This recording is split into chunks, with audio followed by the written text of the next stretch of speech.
नमस्कार, the India top देख रहे हैं। मैं हूं आपके साथ बिरजू सिंह। बिहार में बनने वाली नई एनडीए की सरकार से पहले एनडीए के अंदर घटक दल के द्वारा प्रेशर पॉलिटिक्स शुरू कर दिया गया है। चिराग पासवान ने भारतीय जनता पार्टी के सामने शर्त रख दिया।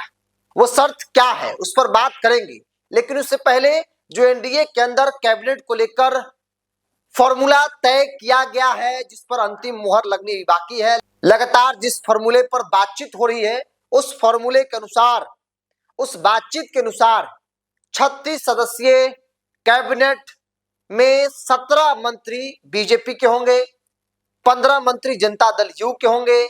इसके अलावा 2 चिराग पासवान की पार्टी के और एक हिंदुस्तानी अवाम मोर्चा और एक उपेंद्र कुशवाहा की पार्टी के। विधानसभा अध्यक्ष बीजेपी के पास रहेगा, विधान परिषद में सभापति जेडीयू के पास रहेगा, क्योंकि दोनों विधानसभा और विधान परिषद में जो सभापति अध्यक्ष का पद है वो बीजेपी के पास मौजूदा वक्त में है। ऐसे में एक उच्च सदन में एमएलसी, विधान परिषद में सभापति का पद जो है वो जनता दल यू इस बार लेने जा रही है। भारतीय जनता पार्टी का मुख्यमंत्री होगा और 2 डिप्टी सीएम बनाए जाएंगे जनता दल यू के तरफ से। लगभग इस फॉर्मूले पर मुहर जो है वो लग चुकी है, लेकिन चिराग पासवान जो चाहते हैं, चिराग ने राज्यसभा चुनाव में कॉम्प्रोमाइज कर लिया। भारतीय जनता पार्टी ने जैसा कहा, चिराग उस बात को मान गए, लेकिन जो नई सरकार बिहार में बनने वाली है उसमें चिराग अपनी पार्टी एलजेपीआर की बड़ी भूमिका सरकार में चाहते हैं। मौजूदा वक्त में 2 मंत्रालय चिराग पासवान के पास है। 2 मंत्री चिराग पासवान की पार्टी से बनाए गए हैं, संजय पासवान और संजय सिंह। चिराग चाहते हैं कि 2 मंत्री के अलावा एक डिप्टी सीएम का पद भी मुझे चाहिए, क्योंकि 19 विधायक हैं, 5 सांसद हैं। जाहिर तौर पर चिराग पासवान एनडीए के अंदर एक मजबूत स्थिति में है, इस बात से इनकार नहीं किया सकता है। दूसरा, कंपेयर किया जा रहा है कि एक तरफ उपेंद्र कुशवाहा जैसे नेता जो राजनीतिक तौर पर समाप्ति के कगार पर है, जिनके पास वोट बैंक का कोई बहुत मजबूत ताकत नहीं है, वैसे नेताओं को, वैसी पार्टी को भारतीय जनता पार्टी तवज्जो ज्यादा दे रही है। एक लोकसभा की सीट उपेंद्र कुशवाहा को मिला था, वो खुद भी हार गए चुनाव। फिर भारतीय जनता पार्टी राज्यसभा भेजा, उसके बाद फिर भारतीय जनता पार्टी राज्यसभा उनको भेजने जा रही है। 5वीं सीट पर नामांकन उन्होंने कर दिया है। इतना ही नहीं, बेटा को एमएलसी भी बीजेपी अपने कोटे से बनाएगी। बाप बेटा दोनों को इस देश की राजनीति में एक अजूबा उदाहरण उपेंद्र कुशवाहा पेश करेंगे। भारतीय जनता पार्टी अपने कोटे से कह लीजिए कि पिताजी को राज्यसभा भी भेज रही है, हालांकि 5वीं सीट पर चुनाव है, लेकिन भाजपा है तो सब संभव है, और बेटा को एमएलसी बनाएगी। 1-1.5 महीने के अंदर ये सब कुछ होगा।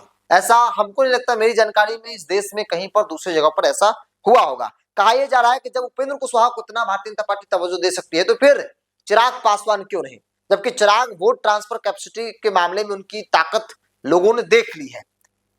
19 विधायक हैं, 5 सांसद हैं, हर तरीके से वो मजबूत है, और इसलिए चिराग चाहते हैं कि 2 मंत्री के अलावा एक डिप्टी सीएम का पोस्ट भी मुझे चाहिए।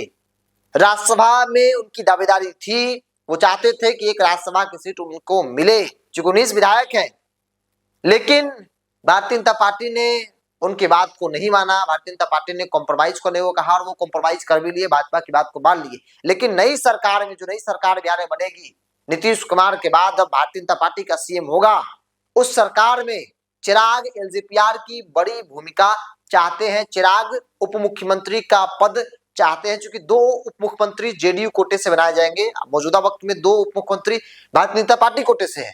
सीएम मुख्यमंत्री नीतीश कुमार है, जेडीयू है, लेकिन अब परिस्थिति बदल जाएगी, बीजेपी का सीएम होगा और deputy CM Janata Dal you का होगा। उसी के साथ चिराग भी एक डिप्टी सीएम का पोस्ट चाहते हैं। अब देखना होगा कि आखिर होता क्या है। भारतीय जनता पार्टी क्या चिराग पासवान की इस शर्त को मानती है, इस इच्छा को पूरा करती है या फिर नहीं। लेकिन बहरहाल एनडीए के अंदर जो है वो प्रेशर पॉलिटिक्स शुरू हो गया है। चिराग चाहते हैं कि भाई मंत्रालय भी दिया जाए, विभाग भी दिया जाए, तो कोई बड़ा विभाग दिया जाए। अब इस तरह के विभाग दे रहे हैं, यहाँ पर कुछ होने जाने को नहीं है। बहरहाल आप क्या मानते हैं, विधायक को कमेंट्स बॉक्स में। पूरी रिपोर्ट में इतना ही। बहुत बहुत धन्यवाद।